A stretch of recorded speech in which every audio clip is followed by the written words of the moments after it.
Hello बच्चों। तो कैसे हैं आप लोग। स्वागत है आप सबका फिर से एक बार समीर बंसल कैलकुलस सीरीज में। और आज का जो क्वेश्चन है वो बहुत ही शानदार क्वेश्चन है। एट द एंड तुम वाव बोलोगे कि यार मज़ा आ गया, लिटरली मज़ा आ गया, इतना अच्छा क्वेश्चन था।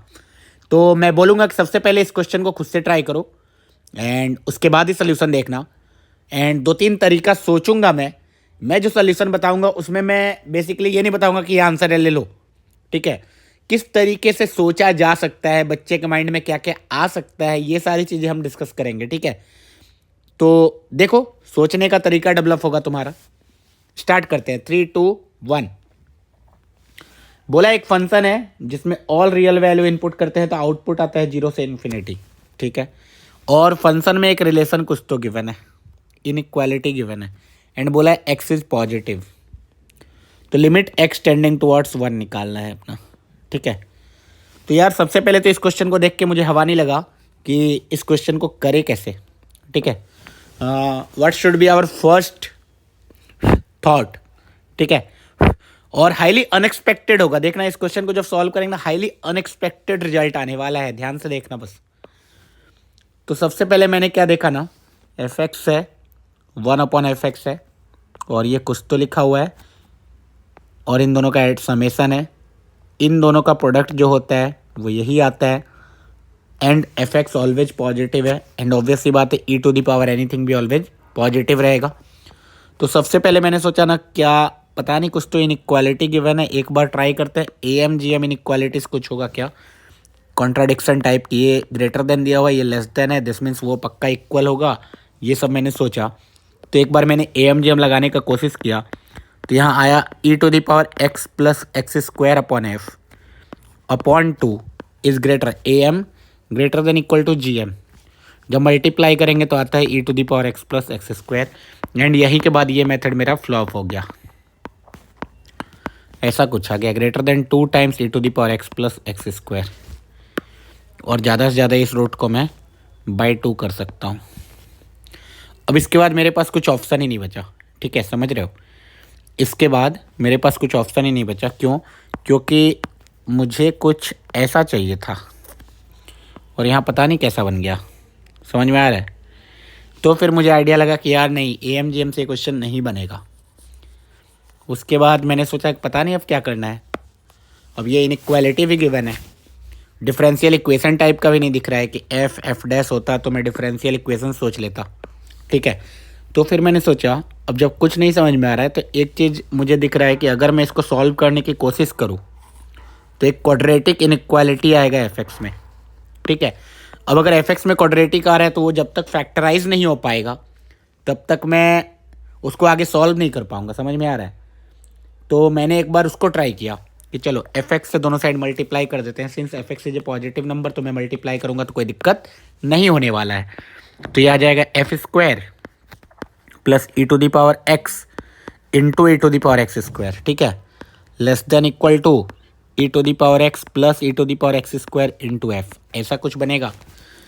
और जैसे यहाँ तक मैंने किया उसके सबको एक साइड लाया मैं, देखो e to the power x plus E to the power x square into f and plus E to the power x into E to the power x square less than equal to 0। जैसे ही यहाँ मैं पहुँचा मैं खुश हो गया।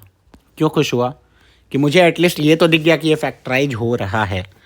कैसे factorise हो रहा है, दिख रहा है, x square minus summation x square minus S x plus P, और एग्जैक्टली उसी फॉर्मेट में दोनों का प्रोडक्ट गिवन है, दोनों का सम गिवन है, माइनस साइन भी है, ये सब एग्जैक्टली क्वाड्रेटिक के फॉर्मेट में बना के दिया हुआ है चीज़। मतलब इतने अच्छे से प्लान्ड वे में ये क्वेश्चन, समझ रहे हो, क्वेश्चन इस तरीके से फ्रेम किया गया हो कि तुम्हें मज़ा आ जाए। तो उसके बाद मुझे क्या दिखा कि यार ये तो फैक्टराइज हो रहा है F minus E to the power x into F minus E to the power x square less than equal to 0 में। अब देखो यहाँ दो बातें आती है। अब इसके बाद ऐसा नहीं कि फटाफट इसके बाद आंसर आ जाएगा, क्या आएगा नहीं आएगा अभी वो भी नहीं मालूम है, ठीक है। बस यहाँ जो इन्फॉर्मेशन गिवन था उसको मैं सिंप्लीफाई करने की कोशिश कर रहा हूँ। अब मैं अगर ये सोचूं कि नंबर लाइन बनाते हैं, e to the power x पहले डालूँ या e to the power x square, सबसे पहले दिमाग में क्वेश्चन यही आएगा। तो क्या नॉर्मल बच्चा बोलेगा sir e to the power x square ही तो आगे होगा। नहीं बच्चा, ऐसा नहीं होता है, ठीक है।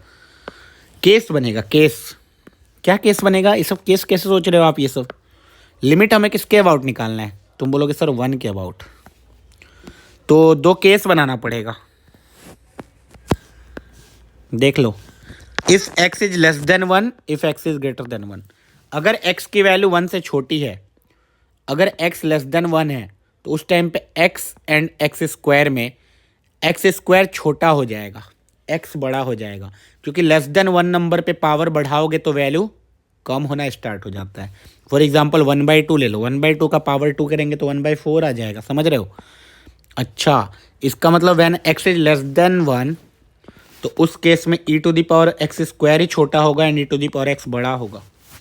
Okay, and then wavy curve के हिसाब से प्लस माइनस प्लस, तो from here we can say कि fx जो है ना अपना e to the power x से छोटा होगा and greater than e to the power x square होगा। ठीक है, अच्छा, एंड अगर x 1 से बड़ा होगा तो उस केस में e to the power x छोटा होगा, e to the power x square बड़ा होगा, plus minus plus. In this case also we can say कि fx जो है ना वो e to the power x and e to the power x के बराबर होगा। जैसे मैं यहाँ तक पहुँचा ना, अचानक से क्लिक हुआ कि यार ये तो सैंडविच थ्योरम टाइप आ गया कुछ। लिमिट x टेंडिंग टुवर्ड्स 1 निकालना है एंड फंक्शन का अपर फंक्शन लोअर फंक्शन पता चल गया। अब सोचो, अगर मैं limit x tending towards 1 e to the power x square निकालूँ and limit x tending towards 1 e to the power x निकालूँ, तो दोनों का आंसर e आएगा। इसका मतलब ये हुआ कि limit x tending towards 1 fx निकालूंगा तो आंसर कितना आना चाहिए, e आना चाहिए, क्योंकि ऐसा था ना। And in this case also x greater than 1 लो या x लेस देन 1 लो, सिंस यहाँ पे x 1 माइनस के लिए और यहाँ पे मैं x 1 प्लस के लिए काम करूँगा, x 1 प्लस के लिए काम करूँगा तो भी आंसर कितना आने वाला है। तुम बोलोगे सर तो भी आंसर e ही आने वाला है, इसकी वैल्यू e, इसकी वैल्यू वो e, तो इसका लिमिट भी e आएगा। मतलब कोई भी केस उठा लो, ग्रेटर देन 1 या लेस देन 1, आंसर तो अपना ई आने वाला है। ठीक है, तो बस what will be our answer, option number C. I hope तुम्हें समझ में आया होगा कि क्या अप्रोच था, किस तरीके से हमने सोचा, ठीक है, एंड किस तरीके से हमने केसेस बनाए, एंड उसके बाद क्या हमें दिखा, सैंडविच थ्योरम दिखा। सैंडविच थ्योरम आई होप सबको आता होगा, अगर नहीं आता है तो जल्दी से जाकर थ्योरी नोट्स में रिवीजन करो सैंडविच थ्योरम का, बहुत ही इंपॉर्टेंट है। आजकल जेईई मेंस में बहुत आने लगे हैं क्वेश्चन उस पर। तो चलो, आई होप यहाँ तक सब कुछ समझ में आ गया हो, तो वीडियो को लाइक कर देना, चैनल को सब्सक्राइब अभी तक नहीं किए हो तो सब्सक्राइब करके जाओ एंड सब्सक्राइब करके जाना एंड दोस्तों के साथ शेयर भी कर दो। मिलते हैं अगले वीडियो में फिर से।